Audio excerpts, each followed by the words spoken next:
is the Utter Radio News and Sports.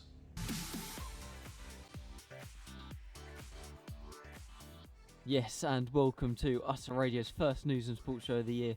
We'll be going through everything EFL, Salford's FA Cup win against League One Lincoln. What should Salford's ambitions be this season as they sit third in League Two? Are Arsenal going to break Chelsea's 15-goal record? And who's going to win the Champions League? We'll also be going through Mary Earps and Hannah Hampton's fiasco in the first part of the show. In the second part of the show, we'll go through some of the latest news stories around the globe, such as the New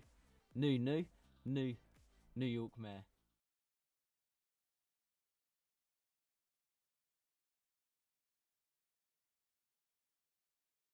So, what should we start with? Start with Salford. Yeah, let's do it. Let's do it. FA Cup win against Lincoln. Lincoln, who are high flying in League One, they're fifth, I believe. Yeah. Salford scored a 94th minute equaliser, and then playing against 10 men only for about 5 minutes in extra time. But they managed to beat them 4-2 on penalties, which means Salford will face Leyton Orient in the next round of the FA Cup. I believe it's the 6th of December. 6th of December. It's gonna be. I think they might be able to get through that. Leyton Orient, we know they're a pretty good team, I think, as well. Yeah, and if you look at where Salford are on the table as well, just in general in the League Two, I think they're doing really well. 25 points at the minute. You look at their form. They got 2 wins, 3 losses, but I think within the league as well, I think they can really push on for that promotion place. Yeah, I mean, I think they'll be able to beat Leyton Orient in the next round. I don't think Leyton Orient are at the level they were last year. They're 15th in League One, but I mean, if Salford could beat 5th in League One, albeit I know Lincoln may 7 change, but Salford made 6 themselves. Yeah, Which it's not a massive difference really. So yeah, I think they'll be able to get into the third round and then potentially face one of the big boys. yeah. Well, that's when all like the Premier League teams go in and Championship as well. Yeah, so it's tough, but I could see them definitely pulling through against Leyton Orient. To see we'll have to see what happens with that. Yeah. Do you think that this year, to me, I'm only an outsider, but it feels like Gary Neville and the class of 92, have really got involved with it all? Do you think they're now finally pushing on to what it should have been when they took over the club? I think personally, I think they are. Personally, I think because obviously Gary Neville being part of Salford and being part of the team as well, I think that really has that kind of hole within it. So yes, I do. I think I do agree with that. I think. Yeah, because obviously I didn't know, I wasn't that interested in Salford when Gary Neville and that lot took over, but to me it feels like what Wrexham have done is almost what should have happened with Salford, but it just hasn't yet. No, it hasn't kind of. I feel like it hasn't kind of clicked yet. No, it's not properly kicked off. Haven't probably clicked. Well, when you look at Wrexham as well, what they've done in the past few seasons, going from National League to where they are now in the Championship, it's truly like, it feels weird for Wrexham to be in the Championship, to be honest. But the way they're going, I think we've always had this thing of like having Wrexham. Oh, will they go to the Premier League now? They've had those seasons where they've gone from National League, won like three times, and it's like, whether they go now, that's the question. That's the question with Wrexham. Well, back to back. Is back to back to back? Back to back to back. Back to back to back promotions is. I don't think they could do 4 in a row, and I don't think this season they will. No. Obviously, they beat Coventry last weekend. Yes. Kiefer Moore hat-trick. I think this year they'll stay up, and then next year they'll aim to kick on for the playoffs. And then the year after that, they'll go, okay, now we need to properly get the heads down and stuff like that. We had being a big Pompey fan myself as well. I mean, look at the score yesterday. It was 0-0. Pompey and Wrexham in the Championship, which I was kind of, I knew what the expectations were. Wrexham, great team. Obviously, we know how good they are. But I feel like Portsmouth were just the better team, but we just couldn't. We couldn't get it in the net. You had Kiefer. He had the most important part of football. That. Yeah, the star player Kiefer Moore going around the pitch here, there, and everywhere. I think I think in the end, when it got towards the final whistle, you look at it and you look at the perspective and you're like, okay, I think a draw is fair enough. Yeah, possibly. I mean, are Portsmouth's ambitions in the Championship the same as Wrexham's for a Yeah. few years? I guess obviously going up from League One a couple years back, it was kind of we were waiting and waiting and waiting. When would it be? And it finally happened. But now that we stay in the Championship, I think we're going to have to give it time Yeah. because people always say, "Oh, we can go from there to there," but we know how hard the Championship is to get Yeah. out of, and the amount of teams that are that good in the Championship as well. So it's going to be hard. I think it's going to take us a lot of seasons. But as long as we stay above Southampton, that's what matters. Well, you're yeah. one space below him at the Yeah, moment. yeah. I mean, So obviously, you lost Freddie Potts as well. Freddie Potts. He's come to my beloved. Yeah. He's gone back to my beloved West Ham. There we go. He's shown up Newcastle's midfield. Yeah, I think Freddie Potts, losing him as well, it was kind of. He's one of our key players that we had on loan, but obviously he's gone back to the West Ham now. Yeah, he was that rock in midfield. Yeah. At the other end of the Championship, you got Coventry high flying, Stoke high flying as well, which is a shock to some. Yeah. Although, I mean, their Definitely. summer was excellent. They brought in Divin Mabama from Man City on loan, ex-West Ham. Yeah. And then Aaron Cresswell as well, ex-West Ham. Yeah. So I think that they'll be up there at the end of the season. Whether they'll be able to maintain it, Yeah, if you currently look at the top 6 teams in the Championship right now, you got Coventry, Stoke, Middlesbrough, Preston, Millwall, and Charlton. I mean, that's a tough contest at the Yeah. minute. That is a really tough contest, especially it's- promotion. Middlesbrough is probably one of my teams that I've put in my predictions that I'd have to win the league. So they're currently sitting on 3rd. So we'll have to Yeah. see what happens with that. I think a lot of people put Middlesbrough up Yeah, there. a lot of people did. Yeah. And they've got Rob Edwards. He's done it before with Luton, so he Edwards. knows what it takes. Yes. So all 3 managers up there knows what it takes. You got is it Mark Robbins with Stoke? Mark Robbins of Stoke. He knows what he's doing, and then Frank Lampard at Coventry obviously knows what he's doing. Yeah, I saw this the video of Frank Lampard when he won the game as well. To the fans, he was like, yeah, Yeah, out of he it. was loving And life. but everyone does it nowadays. we know how good Frankie is, and with Coventry, so I wouldn't be surprised if Coventry go on now and try and prevail in the Championship. We'll have to see. Yeah, I mean, well, based on the start, you'd expect them to almost walk away with it. Yeah, But- definitely. And they responded well to that loss against Wrexham and conceding first against Sheffield United. who Yeah, are and if you look at really struggling. if you look at their form in these past 5 games, 4 wins and 1 loss, you're looking at 31 points. We're 1-9, drawn 4, and lost 1. Yeah, you're really going on for big things for Coventry, so I wouldn't be surprised. Yeah, it's impressive. Going back down to the other end of the table Back again. down, yeah, Sheffield United struggling. I think they'll be safe, won't they? They've got Chris Wilder. yeah, With a good January. yeah, and obviously look at Sheffield Wednesday, obviously losing points, deducted 12 points for administration as well. Yeah, I I think they're down. Yeah, I think they're down. I mean, if it's a tough because they're -4, and Sheffield's got 9 at the minute, so it's going to be tough. That's 3 or 4 wins there. You have to win to even get a slice of Yeah. chance back to where you want to get Yeah. out of relegation. So I think it will be Sheffield Wednesday down. Yeah. But we'll have to see with that.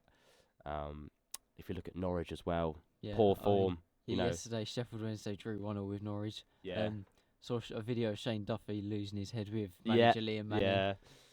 which is never a good sign. Yeah, so yeah, I'm very surprised Yeah. with Norwich. But we'll have to see with that. Look at their losses. Lost so Yeah, many games. they've not done well enough. Should we talk about where they were 5 years ago? Yeah. Premier League. Yeah. Let's go for it. Arsenal. Do you think they will break the record? I mean, you put it out there now. I think. What do you think? What do you think? Well, I think they'll walk away with the league. I do. Yeah, I think yeah. they've got that. Everyone says they'll bottle it. I think that's just a bit of a cliche now. Nah, I think they've got that still about them with Gabriel Saliba. They've got the consistency. They've got the squad depth to cover for injuries.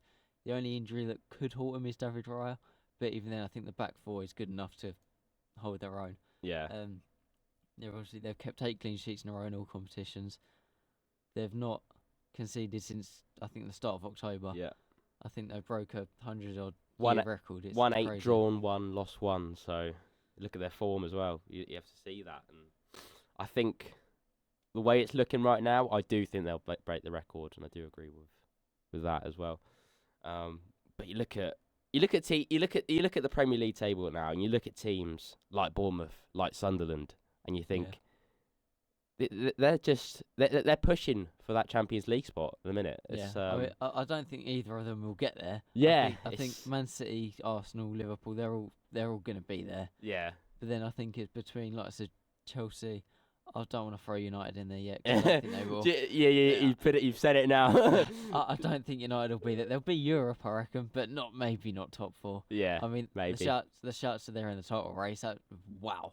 Yeah. No chance. You can kind of hear voices in your head of there's the potential, but yeah, I don't see that happening really. No. And you look at and Sunderland, where do you reckon they will finish?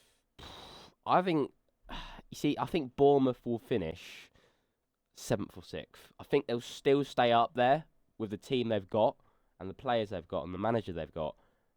So my prediction would be 6th and 7th. I think they will stay up there.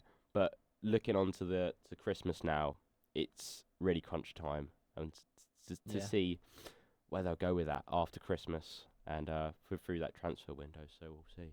What about Sunderland? Sunderland, because I can remember when Pompey played Sunderland a few years back. To where they are now, going from the Championship, getting promotion from the Championship to the Premier League. I think they'll finish 7th. Currently in 4th. I don't think it's enough for them to be staying towards the top, to be honest. No disrespect to Sunderland fans, a great team. Obviously great stadium as well. Stadium Light. It's a great stadium. It's one that I'd love to visit. I'd love to do St James's Park, Stadium Light. There's loads. Yeah. I think if they were to finish 7th, they'd be the highest finish from a newly promoted side since Wolves under Nuno. Yes. Which, I mean, that was some season. They got into Europe, and I don't want to jump on the bandwagon or go too early. But I think Sunderland are right in Europe. In the Europa League, I think they were based off this season, yeah. They've got Granit Xhaka, who's probably one of the signings of the season. Yeah. He's been excellent. I've said it quite a few times, but there was a moment, the Everton game, where I believe it was Siddiqui in the midfield. Yes. Lost his head badly when they 1-0 down. Kicked, I think it was Mikalenko up in the air. Yes. It was like, have it. Obviously, the fans love it. Yeah. But there's a couple of Sunderland players where they've gone, like, chill out a little bit here. Yeah. And that's what you need in a promoted side. Yeah, exactly. I mean, you look at the scoreline as well, 1-1. Obviously, Xhaka getting the goal, and then Dye as well. So yeah, it's a great goal as well. Great goal. I did see. I didn't actually watch the match, but I watched the highlights of the match. But great goal, straight in there. Yeah, no. The first 20, 25 minutes, Everton were all over Sunderland. They started really well, and then second half, Sunderland scored within, I think it was 50 seconds. Yeah. And second half, it was one of those games where first half Everton could have won it 2-0, game done. Second half, Sunderland could have won it 2-0. Yeah.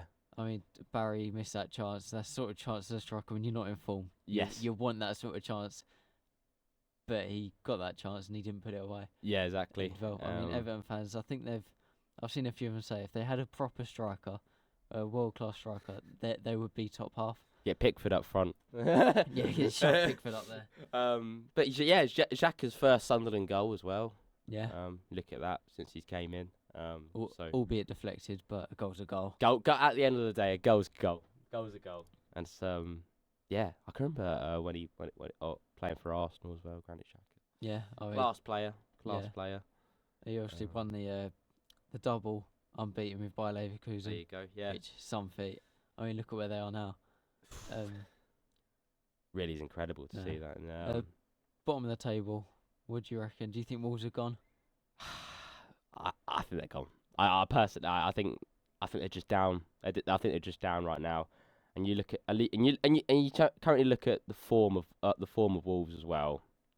You look at it. You losing all those games. I think they're down. I really think they're down. Losing 3-0 to Fulham last game.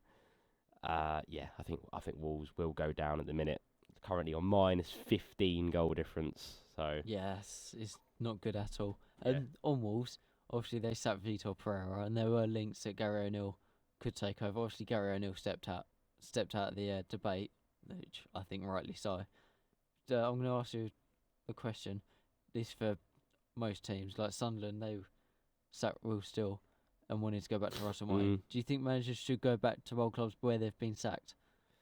It's tough. It's tough. That's a tough question to ask because personally for me, I don't think they should.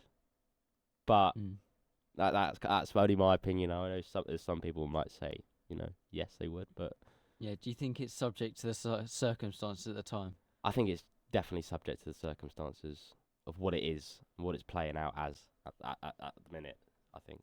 Yeah, because I mean, Russell White, he did really well with Southampton in getting them out of the Championship. Obviously, they beat a better Leeds side in the playoff final, who had a bigger budget. And then the Prem, obviously, it fell apart. Yeah. And obviously, at Rangers, it's fallen apart quick. And then Will's still currently, gone now. I thought he was a good manager. I thought he deserved more time. Yeah, I'd say it was one of their managers where you never... He kind of didn't... He couldn't really expect to see game by game what would happen with Will Still. But, yeah, we'll have to see with that. And I don't know. I can't say too much about Southampton, But, all I want is for us to stay above them. Who we've got right now, looking... obviously going back to the Championship now, with Pompey, John Messino, one of the best. I think he's a good manager. Class as one of the best managers out in the EFL, I'd say. Even though I'm probably a bit biased as a Pompey fan. Yeah, but possibly. I do think he is classed as one of the best managers in the EFL at the minute, and the past year of what he's done as well, being a rookie manager as well.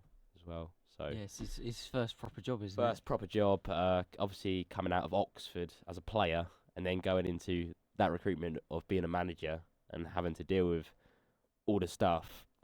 I think he's done amazing. Where we were to where we are now, it's crazy. Yeah, I mean, for Portsmouth, I think it's about stability at the moment. Stability, it really is. It really is. It's hard to predict sometimes what we do, because sometimes we let in these last minute winners. We don't score these chances that we have, but it's about converting those chances at the end of the day. Yeah. It's about converting those goals, and sometimes we're just getting too many draws, and it's just we have to convert those at the minute. And I felt last game that we played against yesterday against Wrexham, one of the key players and one of the star out players watching that game was Josh Murphy. That's Jacob Murphy's brother, isn't it? Jacob Murphy's brother, yeah. As well. I think Josh Murphy, because there was always talks about in the summer that he might go on loan here and there, and then we kept him, and I was thankful. I was like, yes, keeping Josh Murphy. But we'll have to see with the transfer window at Christmas. Hopefully he stays. But we'll see. And you never know. Talked about the Murphys. Jacob Murphy and Newcastle yesterday. They won 3 in a row in the Champions League.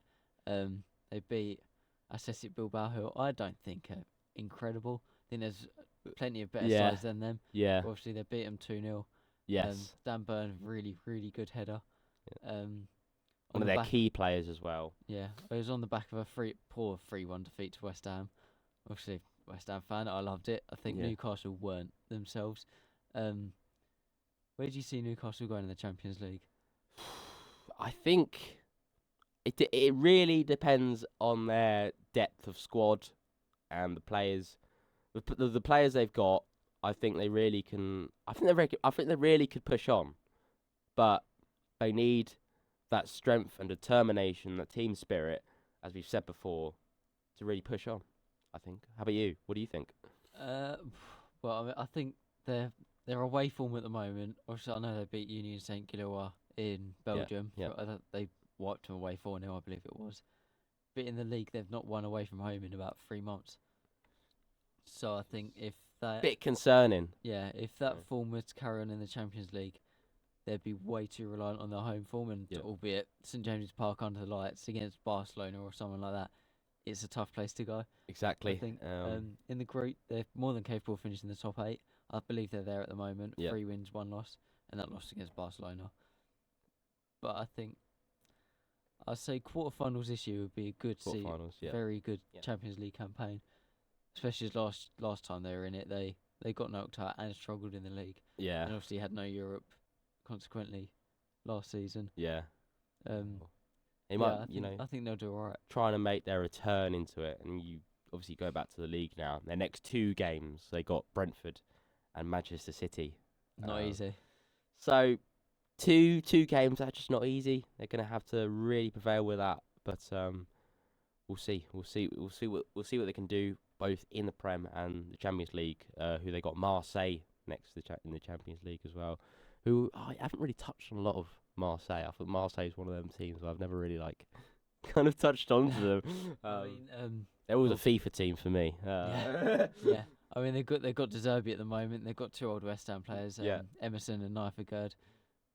They're having an all right season, but they've got the odd little poor result in them. Yeah. But I mean, the Real Madrid away, they more than held their own with 10 men. No, it was Real Madrid that had 10 men in that game, but they more than held their own. Yeah.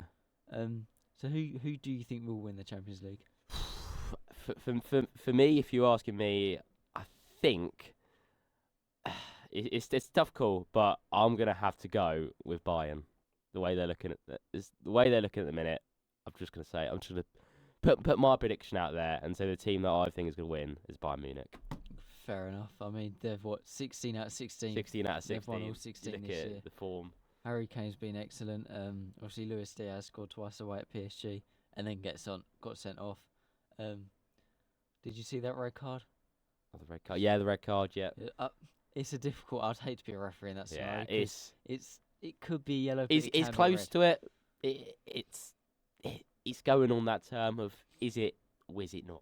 You know. Yeah, I mean, So I do see why it's been given because Yeah. it's high. It's not studs, Yeah. but it's high, and it was almost pushed his leg outwards a bit. So Yeah. it could have yeah. been dangerous. Who do you think out of all the Prem teams will go furthest? Who do I think out of all the Prem teams? Ooh, that's. Who do I think will go furthest? Really? I think looking at the form of everyone, I really think Aston Villa at the minute. At the minute, I think Aston Villa are really gonna go furthest. At the minute, they're currently 11th in the table, which is a kind of expected of them. But looking at their last games that they've won, they've won 4, drawn 1, and lost 1.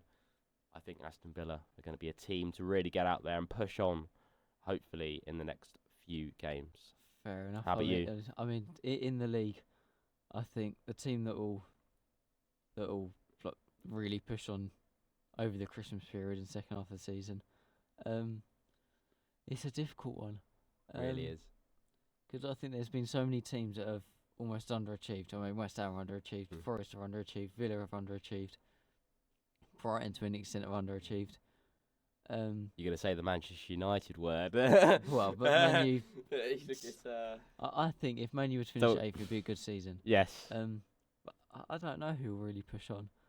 I think Villa will finish top 10. They'll be comfortable in Yeah, there. comfortable. The Europa League, do you think they'll win it? Yeah, I could say yes. I could say yes. Possibly. Possibly, it's a possible. There's teams like Roma in it with, I believe it's Gasparini. Gasparini, yeah. That they've got a good chance there against Rangers tonight at the Ibrox. Yeah. I mean, what a game that is. That's Um, going to be a tough yeah. contest. Obviously, Rangers on the Big back of one. a 3-1 defeat to Celtic in the Scottish Cup semi-final. It was 1-1 going into extra time. They lost 3-1 in the end with 10 men. Martin O'Neill, talk about managers going back to their old club. Martin O'Neill, he's been there for 2 games. He's won both. And one of them against Rangers, he's got them into a cup final. It's not bad. It's not a bad start to getting back into it, is it? No, it's not bad at all. You wouldn't say. Should we go on to Hannah Mary Earps and that whole fiasco, Yes. that whole drama? Let's do it, yeah. Obviously, Hannah Mary Earps, both being England internationals, both won a Euros as England's number 1. Mary Earps was that one against Germany, and then Hannah Hampton this one against Spain. Mary Earps used to play for Man United and then moved to PSG, I believe it was last summer. And that Yes, was when last she was going summer, absolutely yeah. nuts. She was like everyone's favourite women's player. You saw it on social media. You saw yeah, it everywhere. I you mean, know. there's that shirt sale fiasco where Mm. there's just an absolute ton waiting to buy a shirt. And then this season, Hannah Hampton has conceded 3 and 7 for Chelsea in the WSL, 4 clean sheets. Mary Earps also 4 clean sheets for PSG in women's French league. She's conceded 8 and 6, although 6 of them are against Lyon and a 6-1 hammering. And then this week, Hannah Hampton released a book of, I believe it was called All In. Don't quote me on that, I'm not too All sure. in, yeah. Yeah. And in that book, she talks about not being the starting keeper for this summer's Euros. Obviously, she retired just before the Euros started. Some people say it's as a result of Serena Wiegman saying she's not going to be a number one. And her response to that was that she felt that Serena Wiegman was rewarding bad behaviour. And obviously she was, in 2022, Hampton was left out of the Euro squad for what Earp said was Yeah. behaviour behind the scenes that frequently risked derailing training sessions and team resources. And people have said that Hannah Hampton at, say, Aston Villa was disruptive, but she was 21 at the time. You're always going to be a bit chaotic and disruptive, especially as a goalkeeper at 21 years old. Yes. It's one of them. It really is one of them. Really, like you see the. It's I don't know what you never know what's going on behind the scenes kind of thing. Yeah, so with the whole we can't say too situation. much about it You because know. we don't know what's happened. And there's a lot of, I think that people are asking a lot of questions about it, about the whole situation and what's happened between it all. But obviously we see that. Yeah, I mean, Chelsea's manager, obviously Hannah Hampton plays for Chelsea now, but Chelsea's manager, Sonia Bompastor, has said that it's more about respect. With what I read about in terms of the comments coming from Mary Earps, it's not acceptable to not show respect to your teammates or managers. And when talking about Serena Wiegman, no comments about Serena Wiegman. She said, when you use some words saying something about someone who won the Euros 3 times in a row, you should probably think about it before you speak. Do you agree with her? I think, in a way, yes. I think I do agree. I do agree that, coming off that win, yeah, I think I do agree with that. I agree with it. Yeah. I mean, from my opinion, from my perspective, obviously you don't know what's happened behind the scenes. But she was 21 at the time. Is the gap between 2022 and the Euros just gone is a long time. 3 years. Obviously, she's matured a lot in that time, and Chelsea have had no problems with her. So what's wrong with giving someone a second chance? And Serena Wiegman gave her that second chance, and she paid it off. Obviously, in the quarter-final against Sweden in the worst penalty shootout I've ever seen. Take me back to it. Yeah. Hannah Hampton saved them and restored that faith in being given a second chance by Serena Wiegman. Yeah. I don't want to say It's kind of toys like at that pressure. time. What pressure? Yeah. Pressures for tyres. Pressures for tyres. Do you think there's just a case of Mary Earps just massively throwing her toys at the pram? I think, in a way, yes. I do agree with her. I think it's just like, it's very kind of, it's looking at her perspective, and she's throwing it out. She's being a bit of a, as going back to Roy Keane, a bit of a baby. Big baby. Baby. Yeah. I've forgotten what I was going to say. What was I going to say? I know. So during the week, Mary Earps, I believe she was talking to TalkSport about the whole situation, and she's claimed that she didn't mean for the book to almost become what it has, where it's almost known for slating Hannah Hampton and Serena Wiegman. But I mean, surely something like that, that the media is, and us, we're going to talk about it, and newspapers are going to pounce on it and talk about it more. Surely you're aware that while you're writing it. Yeah. You have to be aware of it, I think. Yeah. There's got to be that, especially, there's going to be a lot of, especially within the book, the bias of between the situation. So, everyone, it's all about the opinions of people and that kind of stuff. So, Yeah, it's a tough call, but I do think and I agree with the fact that Mary Earps is really kind of bringing that behaviour of not respecting. Yeah, I mean, well, on contrary, at least her book's doing well. Yes. That's one way to make your book sell out a lot quicker. Yes. And I'm sure loads of people would have already wanted to read it. Yeah. But do you think it's? I don't want to say tainted her legacy because everyone knows how good of a goalkeeper she was and still is, and how much she helped out that England squad in 2022. I believe she had a penalty shootout of her own that she helped England with. But do you think it's almost tainted her legacy a little bit? She's going to be known for the one that slated Hannah Hampton in X, Y, and Z, rather than what she did for England, because that is what should be remembered, really. Yeah, in a way, I do think so. To be honest, I think so. I think it will be slated quite a lot into it. Yeah, I mean, going back to the Chelsea and Hannah Hampton's team, they're top of the WSL. They've won 6, drawn 1, absolutely smashing it. Obviously, only 3 goals conceded. They went unbeaten last season, apart from Champions League where they got pumped by Barcelona, who ended up losing to Arsenal 1-0 in the final.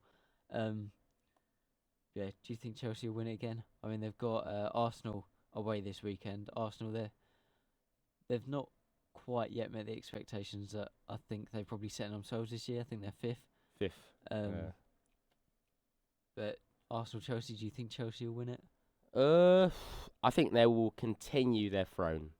I think they really will. I think Chelsea. It's on Saturday, isn't it? It's on Saturday. It's this weekend. It's this week. Yeah, I think it's Saturday. But I do think Arsenal will continue to keep up their kind of winning features. I think within the WSL. So it really is a tough call. And you look at where Chelsea are at the minute, top of the table, and their form run. And obviously Manchester City was currently sitting second as well. Yeah, they just beat West Ham 1-0. Yeah. West Ham are struggling as well. So, West Ham, they've lost 7 out of 7. Yeah.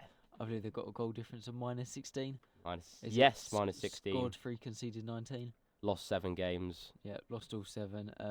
7 out of 7. Yeah, rooted at the bottom of the table. I mean, last year, West Ham Women's, they didn't start well. And then at the end of the season, Ryan Skinner and the team, they managed to put it back together, and they actually pushed teams like Chelsea, Man City to limit. I think they lost 4-3 to Chelsea, which, I mean, I know it's a loss, but for a team like West Ham, it's impressive against a very good Chelsea team. Yeah. Sounds kind of like sympathy towards you being a West Ham fan. We need it nowadays. Yeah. But you look at Liverpool as well. They're a bottom rock as well, 0 points. Obviously losing 6 games. So yes, it's West Ham Liverpool. I'm not sure when it is, but whenever that's played, I don't think both teams can lose, but I wouldn't put it past them. It would be just game of headers, I think. Yeah. Lion City Lionesses have started all right. The mid-table. They're the only team in the WSL that is privately owned. Yeah. Won 3, drawn 0, and lost 4. So yeah, the run is good. But my question around that is, obviously, there's a whole debate about women's footballers, should they be paid the same amount X, Y, and Z. Yeah. But do you think the way for women's football to properly grow is by almost private investors buying out the women's teams from clubs like West Ham Women's, buy them out from the whole West Ham company and almost make it their own separate club?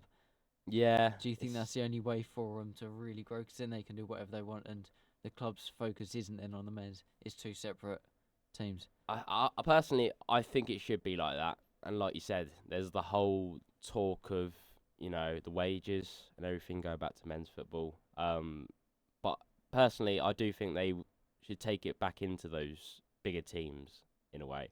Because in a way, like you look at women's football and you look at the men's football. Like you said, with wages, it's really tough, and some people can say their opinions. They can be biased about everything, but I do think that thing of like the privately owned clubs should be. Yeah, I mean it's working for London City. Yeah, it's working. Yeah, they've got some really good players as well. I can't think of her name, but one of the Uh, forwards that they signed were pretty good, pretty high profile. The mid-table, and I think that's probably where they'll be this season. But then I think next season they'll push on. pop on to maybe a bigger, maybe like push on for that, fourth, third, second, going up towards the Yeah. top. Yeah, I mean, at the moment it feels like there's a massive gap between the top 4, 5, and then the rest with I think it's Chelsea, Man City, Man U, Yeah, Arsenal. so well you got Chelsea at the top, Man City second, Man U third, Tottenham fourth, and then Arsenal fifth. Those are the 5 teams that are really Ooh, pushing on. Arsenal so- blow Tottenham, they won't like that. Yeah, yes, and then there's a 5-point gap between the Lionesses and Arsenal. So Yeah, sitting in sixth and fifth. I'm going to go back to the Premier League again because who doesn't love the Who, Premier League? who loves the everyone And loves the Premier Obviously, League. we just mentioned Tottenham. Do you think, obviously, they've great win against Copenhagen, Yeah. Van der Ven, great goal. It's what the Tottenham fans want to see more of. Do you think the boos against Chelsea were justified or no? In a way, no. As again, it's a tough call. But what do you think about the whole situation of the Blues and I mean, I see both sides of it. I mean, they're fourth in the table. I Yeah. believe they're fourth, fifth, Fourth. something like that. fourth? So they're high flying. Let's not forget they finished 17th last season, and they're fourth at the moment. Then again, the Chelsea performance was poor.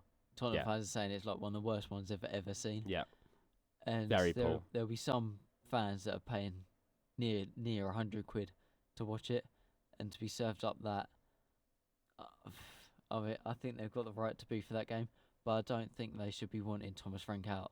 It might not be the most exciting, but you're fourth. Yeah. And you're just beating Copenhagen 4-0. And, I mean, no matter who the manager is, Chelsea always win at their place. Yes. So- yeah. I think the Um, booing, it's harsh. Yeah. I get the performance wasn't great, and you have right to voice your opinions about it. But calling for Thomas Frank's head's a bit harsh. Yeah, it's a bit harsh. Just an edit there as well. They're sixth at the minute. It's not fourth. Sixth. I Sixth, mean, yeah, it's still sixth. it's what 11 Yeah, better than last Still, year. yeah. I mean, look at their next games. United, Arsenal. I mean, you got United at home and then Arsenal away. That's a How do you big, see big that going? game. How do you see that going? United this weekend, I think it go either way. It's the early Mm. kick-off, 12:30. I think it go either way. I Yeah, mean, it feels like one of those. With the two teams of how they're doing at the minute as well. You look Yeah. at it and the perspective of it. they're both Okay. recovering from last season, Yeah. albeit one had a European trophy, one didn't. But Yeah. I think that's irrelevant in comparison to talking about the Premier League. I think it might be my prediction for that. It might be a draw. I think it'll be a draw, 2-2. Yeah, it wouldn't surprise me. Yeah. And then Tottenham Arsenal. I know it's a few weeks away. It's after the international break, and we'll talk further about 2 minutes in the international break in Yeah, a yeah. sec. But I think I'd go. Arsenal would win it, I think, but I don't think they'll run away with it. I think No. it'll be tight. No. But Arsenal will beat Tottenham. Yes. Yeah, I agree with that. Yeah. Arsenal, I think, will deploy what they've got as a team to really knock them down. Yeah. Just quickly, we'll do with this for about a minute and a half. The England squad gets released tomorrow for yet more international friendlies. Don't get me too excited. I believe they are on Thursday and Sunday, Thursday and Sunday, yep. something like that. One of them's against Serbia. I believe that's the Thursday one. Yeah. Do you think that, like, so Jude Bellingham, Phil Foden, obviously Foden scored twice last weekend. Bellingham scored against Barcelona in El Clasico. Do you think they'll get recalled, or do you think Thomas Tuchel will stick to like to Morgan Rogers and leaving out the big guns? I think they will get recalled. I think they will. What do you think? Do you think? I reckon they will be recalled because I mean after Mm. this one it's March and then it's a World Cup. So if you're gonna start It's embedding quite- them, you've got to embed them now. Yeah, it's quite a short period of time, really, if you look at it as well.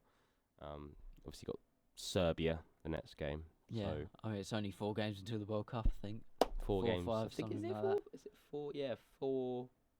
4 or 5 games. Yeah. Which isn't a lot at all. No. Um, Just. I mean, just happy to see us go through, really. Without going on for that we've win. qualified, so Yeah. I don't see Thomas Tuchel experimenting. Obviously, he kept pretty Yeah. much the same squad last Yeah. time. I don't think he'll experiment with it. It would be a rough draft of what he had, I think, Yeah, personally. I think likes of Bellingham, Foden, they'll come in. I'm not sure about Grealish. I don't know if he will come back in. But I think Bellingham, Foden, they possibly should be back in it. I mean, Guardiola yesterday said that he's back to his best. And then Bellingham obviously recovering from the shoulder injury. Yeah. He's doing well. But, I mean, names like that, I don't want to sound like it was like 2002, England's golden generation, where you shove them all in and they don't do well. But you've got to have them in somewhere, at least in the squad. Yeah, definitely. I agree. It's just, I think the thing is, you never kind of expect with Thomas Tuchel. That's all I can say. You never expect, but you Yeah. know that he'll build a team, and he'll build this team that will really have that squad depth. Yeah. I think that's what the main thing is for that. Yeah. I mean, to me, the difference between Gareth Southgate and Thomas Tuchel is Gareth Southgate was good at being all nicey, yet everyone's in, yet everyone's happy. Thomas Tuchel, it feels more ruthless. Like, you've got to play well to get in. If you don't play well, see you later. Mm. And it just ups the level in everyone. And maybe that is that last step between finishing runners up or going out in the quarterfinals to France, we did in the last World Cup, and going on and winning something. Exactly. Yeah. It's tough though, because obviously we've got World Cup happening in America and Canada as well. So it's just making me too excited, really. For it's still a bit of a way, but I'm really excited, and I think if, like I said before, if we have that squad depth, I think I could see us doing things. But I always say it every time, and I say it every time in the World Cup. We have to perform. We have to do these chances, get these chances, win these games, get through it. You have to ask these questions to yourself, and if we have that depth, we can really do it this World Cup, I think. Yeah, talking about the World Cup being in America, we're going to go on to the news section, shall we? Shall we go on With to the the New news York section? Mayor. Shall we do it? Let's go for it. Online, on your mobile, and smart speaker. This is the Utter Radio News and Sports. Yes, so this next part we're going to cover about New York City's new mayor. Yes. Apologies if I say this name wrong. Zoran Zoran Mamdani. Mamdani, I Yep, think it is. yes. So history was made in America's largest city as New York elected its first Muslim, first South Asian and youngest mayor in more than a century. It was 34-year-old Democratic Socialist Zoran Mamdani has claimed a decisive victory, defeating former Governor Andrew Cuomo and Republican Curtis Sliwa in a contest that delivered a major win for the political left and a direct setback for President Donald Trump. So, what are your immediate thoughts on it? Wow. What are your thoughts on it? I don't know. To be honest, I didn't know a lot about it. Yeah. I mean, Donald Trump, with how, I don't want to say controlling it, but he seems very much like it's my way or the highway. Yeah. I think that, It's their way or my way kind of yeah. thing. I mean, I think the direct setback about it, I think that's probably right. Yeah. I don't think Trump would have liked it. I mean, Mamdani, he got it was decisive victory, more than 50% of the vote. Yeah, you I mean, kind of... his campaign was centred on an unapologetically progressive and populist platform focused on affordability and challenging the city's billionaires. And his key promises included a rent freeze for stabilised apartments, free bus service, universal childcare, and launching city-run grocery stores. And he said that he plans to fund his proposals by increasing taxes on the wealthy and big corporations. What do you think about all that? Well, I think it's a lot. I'd say it's a lot. Yeah, it's a lot. And you look at the promises though. You look at the stabilised apartments. You look at the bus services. You look at the childcare, and you look at the launching the city-run grocery stores. I think that's a real. It's going to be a real change, I think, between that. And you look at there's some definitely key things in between that. So I do think that will progress from there. And you look at his victory, more than 50% of the vote. I mean, that's when you get something. when you get more than 50% of the vote. That's kind of going on for things. If you get less than 50, you know, you're not as in there. But yeah, I think the campaign for me that is putting out, I think it's a really, hopefully it'll give that kind of platform that will really push on and give that affordability. Yeah, I mean, it's significant in itself that he was its first Muslim and first South Asian, Yeah. alongside being the youngest mayor in more than a century. I mean, it's progressive. Is that the word? Yeah. I think you've just hit the nail on the head, Raz. It's progressive in the Yeah. way it's in more than a century as well. So you're looking at a long time. So Yes, 100 years is not a short time at all. In terms of a national context, Mamdani's win is being held by the Democratic Party left wing as proof that progressive candidates can win major races, and it was obviously a strong night for the Democrats nationally. On the contrary, Donald Trump, the president, he was a prominent critic, and he threatened to cut federal funding into the city and questioned Mamdani's citizenship. Mamdani was born in Uganda to Indian parents and then became a US citizen in 2018. It sounds like a Trump thing, really, doesn't it? and he sent a direct message to the president during his victory speech saying, "Donald Trump, since I know you're watching, I have 4 words for you. Turn the volume up." So that's a good 4 words. It's quite significant, really, isn't it? I mean, irrespective of what you think of Donald Trump, everyone has their own opinions. Yeah. Um, You can be biased. You can be, like you said, opinion-wise. You can be biased about. You can be. Yeah, everyone has different irrespective opinions. of what you but think. Yeah. I think that's a pretty good 4 words. Yeah. Just to anyone that doesn't like you, I think that's quite a satisfying one. Yeah. Mamdani also added that a moment comes but rarely in history when we step out from the old to the new. Tonight, New York has just done that, and well, I mean, It's quite a simple way of going, really, isn't it? Yeah. Simple way of saying it back.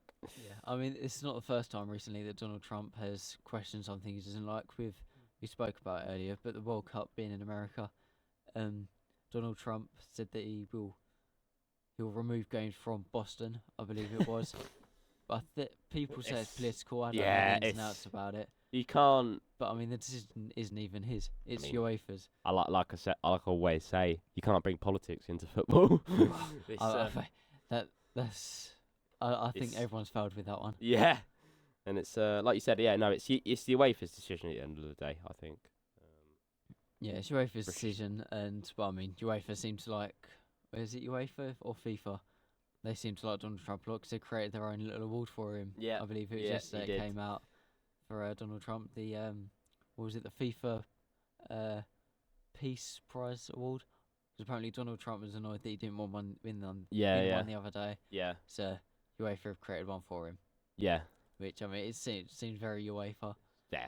It's like goes back to that, really, doesn't it? Yeah, it's not a direct comparison, but it feels like letting into Miami into the Club World Cup, even though they've not really won anything. Yeah, really is. Should we move closer to the home a little bit with a different? So moving closer to the home, a huge decision that could change the city's skyline forever.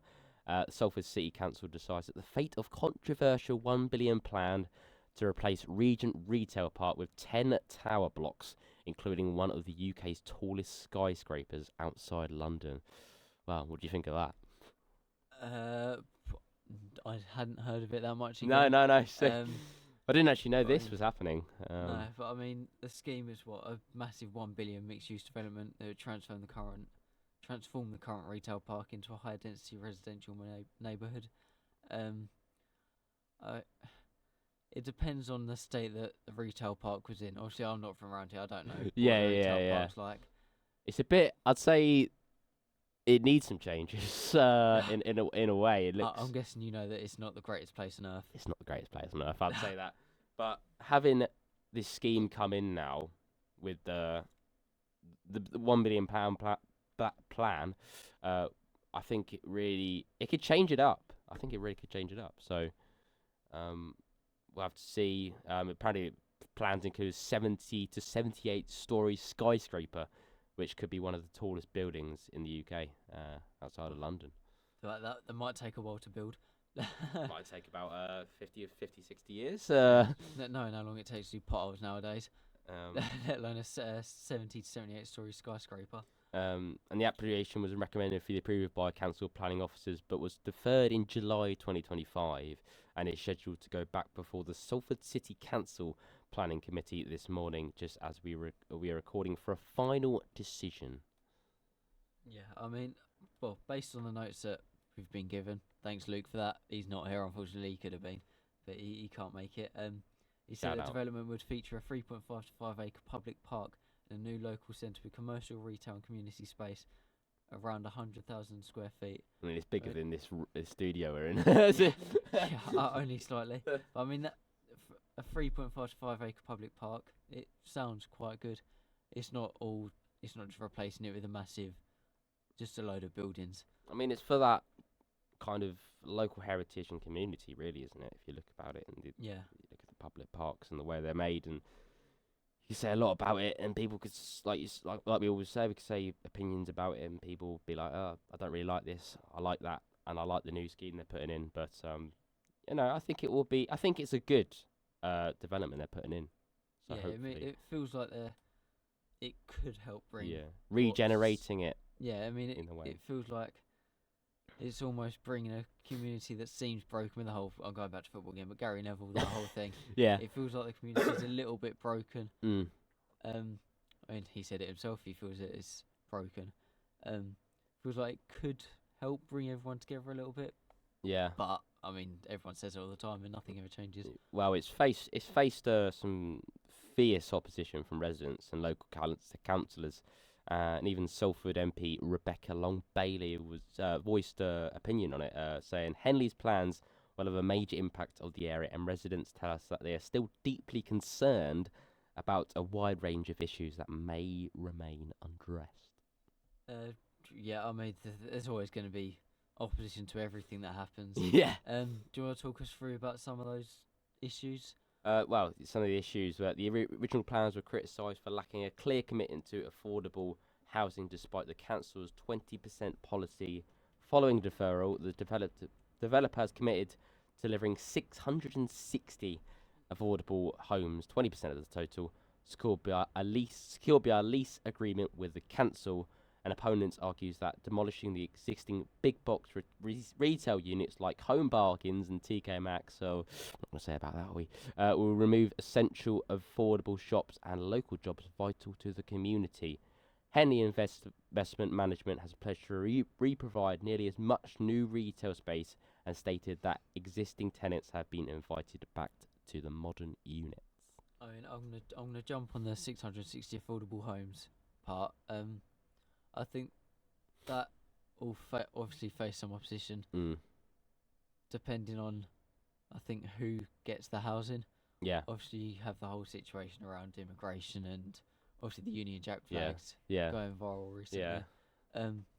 I think there's a lot said about it, really, isn't there? yeah, I think the whole view on it will change depending on who gets those 660 affordable homes and whether affordable homes are actually affordable. Yeah, I mean, you look at the cost of living crisis at the minute and the way that's going, So the question is, are they affordable? That's what you tell yourself, and that's what a lot of people will be saying to themselves as well. Yeah, I mean, it's all good saying, 660 affordable homes, there you go. You've actually got to make them affordable. Yeah, You can't say, oh yeah, they're affordable for people on low incomes, and then throw out them 300 grand for one bedroom, one bathroom, and take that. yeah, It's got to be affordable. yeah. That's the main question about it, and you look at the it's demolishing the big box retail units as well. Another point going on to like Home Bargains and TK Maxx. I mean, it's gonna remove the essential parts of it. Yeah, for the students at Nilborough as well. Yeah. I mean, it's the businesses will struggle as well around there. Yeah. As well, because I Yeah. mean, There's a lot of local businesses, I'd say. yeah. I mean, if Home Bargains and TK Maxx aren't there, then obviously people are going to go to that area less, which means the smaller businesses there, they're not going to get as many people coming Yeah. around and in. And yeah, obviously, the like shops. money-wise as well, the income of these local businesses, because there's a lot of them. You know, so it's quite a little bit concerning. You'd say a little bit.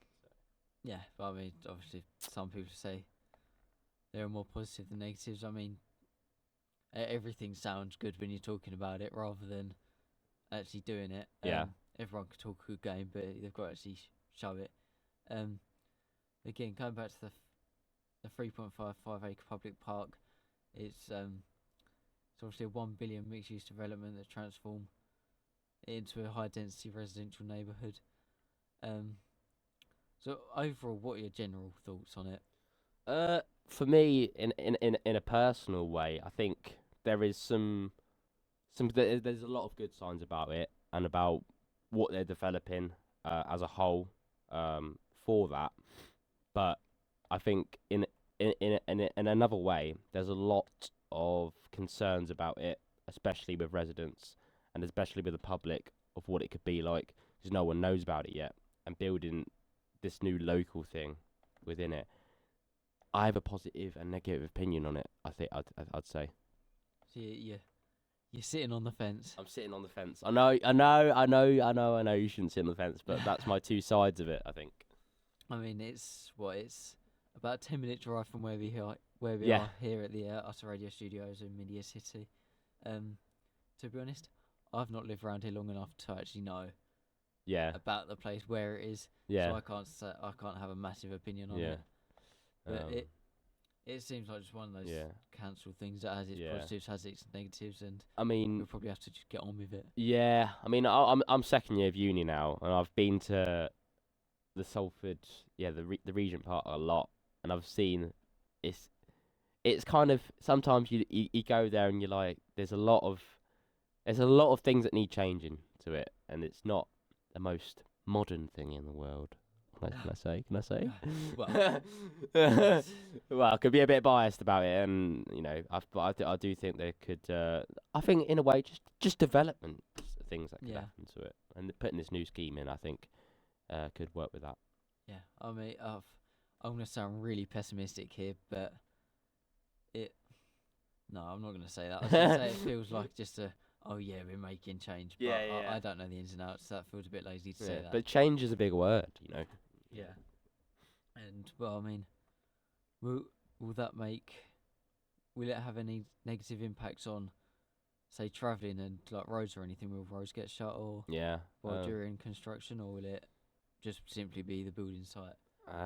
Well, if you look at it and you look at it as a big scheme that's going into place, so I do think that it could have some issues for people travelling, like you said, people going from work to work, and public space around.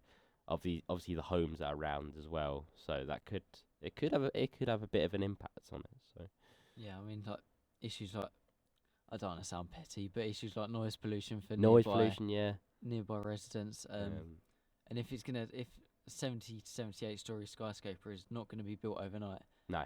Like Rome's not built in a day. It's not going to be, obviously it's not going to be like Rome, but it's not going to be built quickly. It's a long-term plan that they've put in, I can see, as a whole. Yeah, I'm not sure when it will start. I'm guessing it wouldn't be for another year or so. Yeah, something like that. I mean, by the time it starts, you might not be at Salford anymore. Yeah. I mean, it's a lot of money that's put into place as well. £1 billion pounds, you know. Yeah, it's not cheap. I'd love to have that in my back pocket. Yeah. I mean, as uni students, as everyone knows, we don't have that in our back pocket. We're all a bit skint. Yeah. So, yeah. Yeah. And then some of the shops that you might use are gone. Yes. Or going. Yeah. Yeah. Should we conclude it there? Should we conclude it? Yeah. That was the first Utter Radio News and Sports show.